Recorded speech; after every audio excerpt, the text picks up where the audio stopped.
Movie start होती है और हम हमारे मेन कैरेक्टर कास्का को देखते हैं जो एक रिसर्चर थी। उसका बॉयफ्रेंड भी एक साइंटिस्ट था और वो दोनों मिलकर बीज के ऊपर रिसर्च कर रहे थे। बॉयफ्रेंड अपना फोन उठा नहीं रहा था तो उसे सरप्राइज देने के लिए उसके पास वो आके वो अंदर जाकर देखती है तो किसी और के साथ वो इंटीमेट हो रहा था। इसकी वजह से वो बहुत ज्यादा डिस्टर्ब हो जाती है, उसे वो बहुत मारती है। उसे रोकने के लिए वहां पर पुलिस को बुलाना पड़ता है। अपने बीज को लेकर फिर वो घर पर आके और उसे बहुत बुरा लगता है। रिसर्च के बीज को फिर वो फ्री कर देती है। वो हार्ट ब्रोकन थी तो उसने सिटी छोड़ दी। इसके बाद पैरेलल में हम एक बिजनेस वुमन को देखते हैं जिसका नाम था एगाथा। एगाथा की फर्नीचर की कंपनी थी। उसके सेल्स तो बहुत आ रहे थे पर फिर भी प्रॉफिट हो नहीं रहा था। अपनी कंपनी को बचाने के लिए उसे एक बहुत बड़े लोन की जरूरत थी और इसी वजह से एक बैंक के एम्प्लॉय उससे बात करने के लिए आए हुए थे। बैंक एम्प्लॉय को भी पता था कि उनकी कंपनी बहुत लॉस में है और इसी वजह से वो लोन देने के लिए हिचकिचा रहा था। एगाथा फिर उसे कहती है कि मेरे ऑफिस में चलिए। वहां पर उसे एक स्पेशल वुड दिखाती है। ये एक स्पेशल कोल से बना होता है और वो डायमंड से भी कम मिलता है। एगाथा को अब इसका एक न्यूज सोर्स मिल चुका था। उसके पास एक बहुत बड़ी डील भी थी 15 मिलियन डॉलर्स की। दुबई में इसे सेल करने वाली थी। इसके लिए फिर बैंक मैनेजर उसे लोन देने के लिए मान जाता है। वहां पर सिर्फ यही प्रॉब्लम थी कि जहां पर एगाथा को वुड मिला था वो लैंड अब तक उसकी थी नहीं। एगाथा की आधी कंपनी भी उसके ब्रदर की थी जिसका नाम था पैट्रिक। पैट्रिक एक एडवेंचरर था, हमेशा यहाँ वहाँ घूमता रहता था। अगर उसके पास पैसे नहीं होते थे तो लोगों से वो लोन ले लेता। आज ऐसे ही एक आदमी उसे लोन वसूल करने के लिए आया हुआ था। उसे कहता है कि तुम पर 10 मिलियन का कर्जा है। इस बात से पैट्रिक बहुत डर जाता है। उसे याद नहीं आ रहा था कि उसने लोन कब लिया था। उसके पास लोन पे करने के लिए बहुत ही कम टाइम था तो फिर वो अपनी सिस्टर को कॉल करता है। जब भी उसे किसी लोन की जरूरत पड़े तो हमेशा अपनी सिस्टर को ही कॉल करता है। नेक्स्ट सीन में हम दो फ्रेंड्स को देखते हैं। इसमें से एक का नाम था वैकस और दूसरे का नाम था जैड्रस। जो लैंड एगाथा बाय करना चाहती थी ये उन दोनों की ही थी। अगर दोनों मिलकर ये लैंड सेल नहीं करते तो एगाथा उनकी लैंड बाय नहीं करने वाली थी। वैकस की डॉटर उसके पास आती है और कहती है कि मुझे आपसे कुछ बात करनी है। वैकस कहता है कि हम बाद में बात करेंगे और उसने बात टाल दी। वो फिर जैड्रस के बेटे के साथ वहां से चली जाती है। थोड़ी देर में वहां पर एगाथा आ गए। वहां पर वो अपने साथ सिटी ऑफिशियल को भी लेकर आई थी ताकि कोई भी फ्रॉड वगैरह उसके साथ ना हो। हम फिर इसी सिटी में कास्का को आता हुआ देखते हैं। लैंड के बारे में डिस्कशंस वगैरह स्टार्ट होती है। इसी बीच में वैकस वहां से उठ जाता है क्योंकि उसे एगाथा अच्छी नहीं लगती। उसके पीछे पीछे जैड्रस भी आ गया। कहता है कि हम दोनों को लैंड सेल करनी ही पड़ेगी। उन दोनों में लड़ाई हो रही थी तभी वैकस की डॉटर वहां पर आके वो कहती कि मैं प्रेग्नेंट हूँ। वो दोनों फिर इस बात पर शांत हो जाते हैं। वैकस की डॉटर का जैड्रस के बेटे से ही अफेयर चल रहा था। वो दोनों अब शादी करने वाले थे। वैकस और जैड्रस फिर शांत हो जाते हैं और अब डिसाइड कर लेते हैं कि दोनों मिलकर ये लैंड सेल कर देंगे। वैसे भी फाइट कर कोई भी फायदा होने नहीं वाला था। जब इन पेपर्स को साइन करने वाले थे तभी सिटी ऑफिशियल कहते हैं कि जैड्रस की सिस्टर भी है, उसकी भी यहाँ पर सिग्नेचर लगेगी। जैड्रस कहता है कि वो सब कुछ छोड़कर यहाँ से चली गई है, अब वो वापस नहीं आने वाली। ये कहकर जब वो साइन करने वाले थे तभी वहाँ पर कास्का आ जाती है। वही जैड्रस की सिस्टर थी। अब वो फिर से वापस आ चुकी थी। जैड्रस कहता है कि तुम तो वापस कभी नहीं आने वाली थी। कास्का कहती है कि मैंने अपना मन अब बदल लिया है। वो काउंटर से घर की चाबी लेकर जाती है। एगाथा भी डील कंप्लीट ना होने की वजह से वहां से गुस्से में चली गई। कास्का वहां के अपने घर पर आती है। उसे अपना बॉयफ्रेंड का कॉल आता है तो उससे उसका बैग छूट जाता है। ये बैग जाकर पैट्रिक से टकरा गया जो अपनी बाइक पर था। उसका थोड़ा सा एक्सीडेंट हो जाता है। उल्टा कास्का उसी पर चिल्ला रही थी। पैट्रिक कहता है कि किसी को कोई भी चोट नहीं आई तो मैं इतना चिल्लाने की जरूरत नहीं है। वो उसके साथ फ्लर्ट करने लग गया और फिर वहां से चला जाता है। इसके बाद वो एगाथा के पास आता है। वो एगाथा को कहता है कि मुझे 10 मिलियन चाहिए। एगाथा कहती है कि इसके बदले में तुम्हें अपने 50% शेयर मुझे देने पड़ेंगे। पैट्रिक इस बात के लिए मान जाता है। एगाथा कहती है कि तुम्हें और एक काम करना पड़ेगा।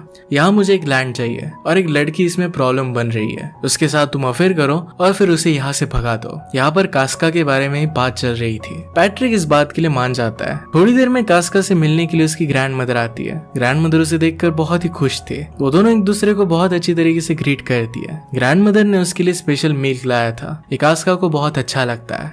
दूर से जैड्रस और वैकस ये दोनों कास्का पर नजर रख रहे थे। उन्हें लग रहा था कि थोड़े दिन यहाँ पर ये रुकेगी और इसके बाद वो चली जाएगी क्योंकि उसे यहाँ पर अच्छा नहीं लगेगा। ग्रैंड मदर और कास्का को साथ में देखकर उन्हें लगता है कि शायद कास्का अब यहाँ से नहीं जाएगी। कास्का ने ग्रैंड मदर को सब कुछ बताया। ग्रैंड मदर कहती है कि अब तुम्हारा आगे का क्या प्लान है। कास्का कहती है कि यहाँ पर मैं बी हाइव्स क्रिएट करूंगी। इस पर वो रिसर्च भी कर सकेगी और एक टॉप क्लास फैसिलिटी होगी।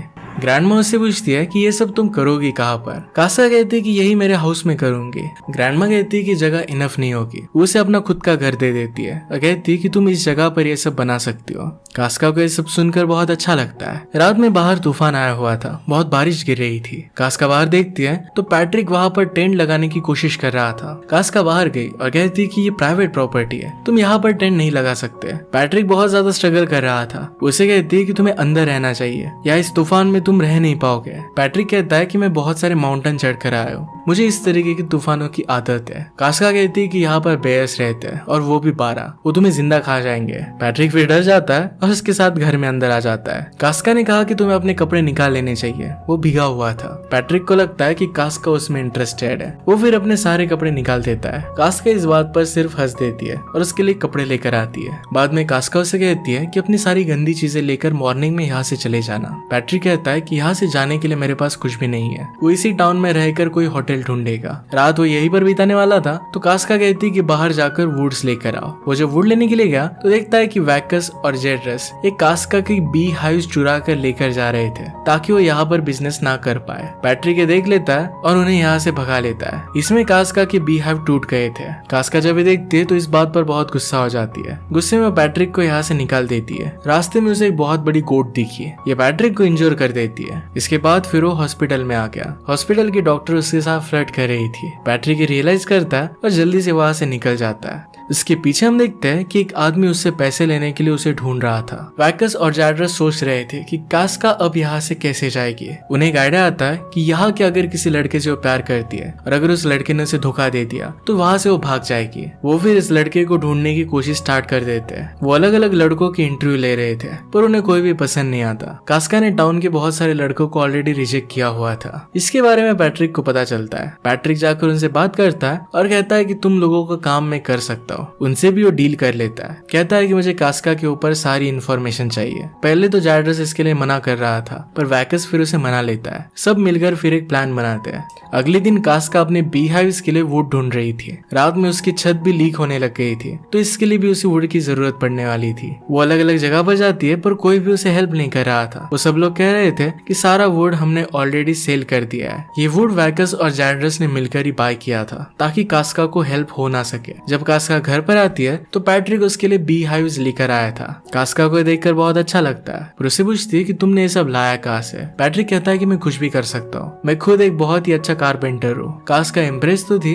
पर फिर भी उसे ज्यादा भाव नहीं देती है। पैट्रिक फिर खुद उसका रूफ अच्छी तरीके से फिक्स करने लगता है। ये करते करते वो नीचे गिर गया। कास्का उसे उठाकर बेड में लेकर आती है। पैट्रिक को फिर से लगता है कि कास्का उसमें इंटरेस्टेड है। वो जानबूझकर इंजर्ड होने का नाटक कर रहा था। कास्का ने बात देख ली। वो अपनी ग्रैंड मदर को बुला लेती है। दोनों मिलकर फिर प्रिटेंड करते हैं कि उसकी वो केयर कर रहे हैं पर उसे झाड़ू से बहुत मारते हैं। पैट्रिक बेचारा वहां से भाग जाता है। पैट्रिक पर उसकी सिस्टर भी बहुत प्रेशर बना रही थी। तुम्हारे पास बहुत ही कम टाइम है, जल्दी तुम्हें काम कंप्लीट करना पड़ेगा। पैट्रिक नदी के पास था और उसे फिर से वही गोट दिखती है। वो फिर से उसे इंजोर कर देती है। पैट्रिक फिर डॉक्टर के पास आ गया। डॉक्टर ने उसका इलाज किया। तभी वहां पर पैट्रिक से पैसे मांगने वाला आदमी आ चुका था। जल्दी से पीछे के डोर से पैट्रिक भाग जाता है। डॉक्टर बेचारी फिर से डिसअपॉइंटेड हो गई थी। डॉक्टर फिर उस आदमी को बिठा लेती है। इसके बाद नेक्स्ट सीन में हम देखते हैं कि पैट्रिक वैकस और जेड्रस से मिलता है। उन्हें कहता है कि उसे जरा प्रॉब्लम आ रही है पर वो स्लोली ये काम कर डालेगा। पैट्रिक कास्का के साथ करीबिया कैसे बढ़ा है इसके बारे में वो डिस्कस करते हैं। नेक्स्ट सीन में हम देखते हैं कि कास्का की ग्रैंड मदर के यहाँ पर वो सब मिलकर लीकर बना रहे थे। उसकी ग्रैंड माँ बहुत ही स्ट्रॉन्ग लीकर बनाती थी और ये बनाना इलीगल था। यहाँ पर वो सब लोग मिलकर बात कर रहे थे। डॉक्टर कहती है कि मेरे पास पैट्रिक आया हुआ था। कास्का को लगता है कि शायद डॉक्टर और पैट्रिक के बीच में कुछ हुआ और इस वजह से वो जरा अपसेट हो जाती है। वो कहती है कि अब मुझे किसी भी आदमी को डेट नहीं करना है। डॉक्टर कहती है कि पैट्रिक के जाने के बाद और एक आदमी आया था, वो एक असली मर्द था। कास्का फिर समझ जाती है कि डॉक्टर और पैट्रिक के बीच में कुछ भी हुआ नहीं था। थोड़ी देर में वहां पर पैट्रिक सिटी ऑफिशियल्स के साथ पहुंच जाता है। अगर वो अंदर आता है तो कास्का की ग्रैंड मदर को जेल भी हो सकती है क्योंकि लीकर इस तरीके से बनाना इलीगल था। इसी वजह से उन्हें वो बाहर ही रुकाते हैं। कास्का के पास कोई ऑप्शन नहीं रहता और वो कहती कि पैट्रिक मेरे साथ रुक सकता है। यह सब पैट्रिक का प्लान ही था। पैट्रिक कास्का के घर पर आकर उसे कहता है कि तुम्हें अब फाइनली मुझे घर पर रहने देना ही पड़ेगा। कास्का कहती कि मैं तुम्हें ऐसे ही नहीं रहने दूंगी, तुम्हें यहाँ पर काम भी करने पड़ेंगे। पैट्रिक कास्का को पूछता है कि तुम यहाँ पर क्या बिजनेस करना चाहती हो। कास्का उसे सारी डिटेल्स देती है। इसके बाद उसे लकड़ियां तोड़ने के लिए कहती है। पैट्रिक को उतना ज्यादा अच्छा आता नहीं था। ये देखकर कास्का उस पर हंस रही थी। जैसे वो वहां से चली जाती है वैसे वैकस और जैड्रस अपने आदमी लेकर वहां पर पहुंच जाते हैं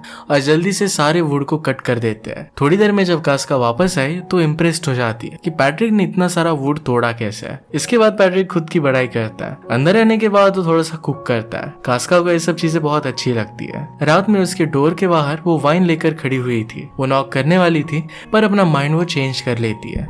पैट्रिक ये चीज बाद में नोटिस करता है। वो कास्का के रूम में देख रहा था और उसे कपड़े बदलते हुए देख लेता है। वो भी उसके डोर पर नॉक नहीं करता। अगले दिन वो कास्का के लिए फेंस बना देता है। कास्का आज बीज लेने के लिए माउंटेन पर जाने वाली थी तो पैट्रिक को भी अपने साथ आने के लिए कहती है। एक बहुत बड़ा माउंटेन था और पैट्रिक को चढ़ने में थोड़ी सी तकलीफ होती है। कास्का कहती है कि तुम तो इतने बड़े एडवेंचरर हो, तुम्हें इतना ज्यादा तकलीफ नहीं होना चाहिए। ऊपर चढ़कर वो व्यूज देखते तो ये बहुत ही ब्यूटीफुल थे। दोनों मिलकर फिर बीज को नीचे निकालते हैं। बीज निकाल के नीचे आते वक्त कास्का पैट्रिक पर गिर जाती है। वो दोनों करीब आ जाते हैं। पैट्रिक कहता है कि माउंटेन्स की लड़कियां कहती है कि हमारी फर्स्ट किस हमारे पूरे रिलेशनशिप के बारे में बता सकती है। कास्का उसके थोड़े से करीब आती है और फिर उसे पुश कर देती है। कहती है कि अपने माउंटेन की लड़कियों के पास ही जाओ। वहां से वापस आते वक्त पैट्रिक को फिर से वही कोट दिखती है और उसे फिर से इंजोर कर देती है। इस बार पैट्रिक कास्का की ग्रैंडमदर के पास आता है। वो उसकी मलहम पट्टी कर रही थी। पैट्रिक उसे कहता है कि मैं कास्का को लाइक करता हूँ, मैं उसे बात करने की कोशिश करता हूँ, अपनी दिल की बात बताने की कोशिश करता हूँ, पर कास्का कोई भी बात सुनती नहीं। ग्रैंडमदर कहती है कि कास्का एक बहुत ही एक्स्ट्रा ऑर्डिनरी लड़की है, तुम्हें उसे पाने के लिए कुछ अलग करना पड़ेगा। अब इसके लिए पैट्रिक वैकस और जैड्रस के साथ मिलकर एक प्लान बनाता है। उनके टाउन में कंपटीशन होती थी। यहाँ पर वुड चॉपिंग होती थी और सब लोग मिलकर वुड चॉप करते थे। बड़े बड़े वुडन ब्लॉक्स लेकर इन्हें कैरी करना होता था और जो ये पहले कर ले ये जीत जाता था। इसमें लोग इंजर्ड भी हो जाते थे। इसी कंपटीशन में पैट्रिक हिस्सा ले लेता है। कास्का को इसके बारे में पता नहीं था। उसे देखकर वो सरप्राइज्ड हो जाती है। उसे रोकने के लिए जाती है। कहती कि ऐसा मत करो, इसमें तुम इंजर्ड हो जाओगे, तुम कभी भी इसमें जीत नहीं सकते। पैट्रिक कहता है कि अगर मैं इसमें जीत गया तो मेरे साथ कॉफी पर आना। कास्का कहती है कि कुछ भी बात मत कहो। पैट्रिक कहता है कि अगर मैं जीतने नहीं वाला तो तुम मेरे साथ बेट लगा सकती हो। इसके बाद कंपटीशन स्टार्ट हो जाती है। हम पैरेलल में देख सकते हैं कि जिन भी लोगों ने कंपटीशन में हिस्सा लिया था उन सबको वैकस और जैड्रस पैसे दे रहे थे, यानी कि वो खुद से हार जाए और पैट्रिक जीत जाए। सिर्फ एक ही आदमी उनसे पैसे नहीं लेता क्योंकि वो जीतना चाहता था। पैट्रिक और फिर उस आदमी में रियल की कंपटीशन होती है और फाइनली इसमें पैट्रिक जीत जाता है। दूसरे आदमी का वुडन ब्लॉक किसी पर गिरने वाला था पर उसे भी पैट्रिक बचा लेता है। कास्का पैट्रिक से गुस्सा हो जाती है और वहां से चली जाती है। ग्रैंडमदर पैट्रिक से कहती है कि मैंने तुम्हें यह सब नहीं करने के लिए कहा था, तुम्हें किसी के फीलिंग्स के साथ नहीं खेलना चाहिए। आज रात कास्का उसे घर के अंदर नहीं लेने वाली थी। कास्का को तभी पार्सल ऑफिस से कॉल आता है और उसकी बीज आई थी। 2 दिन के लिए वो बीज वहीं पर है, उसे जल्दी जाकर वो लेकर आनी पड़ेगी वरना वो मर जाएगी। वो फिर पैट्रिक को कहती है कि हमें जल्दी चलना पड़ेगा। वो जल्दी से वहां पर पहुंच तो जाते हैं पर जरा लेट हो गया था और इसी वजह से ऑफिस बंद हो रहा था। ऑफिस बंद करने वाली एक लेडी थी। पैट्रिक जल्दी से जाकर उससे बात करता है और उसे अपनी अच्छी बातों की वजह से मना लेता है ताकि वो ऑफिस को फिर से खोल सके।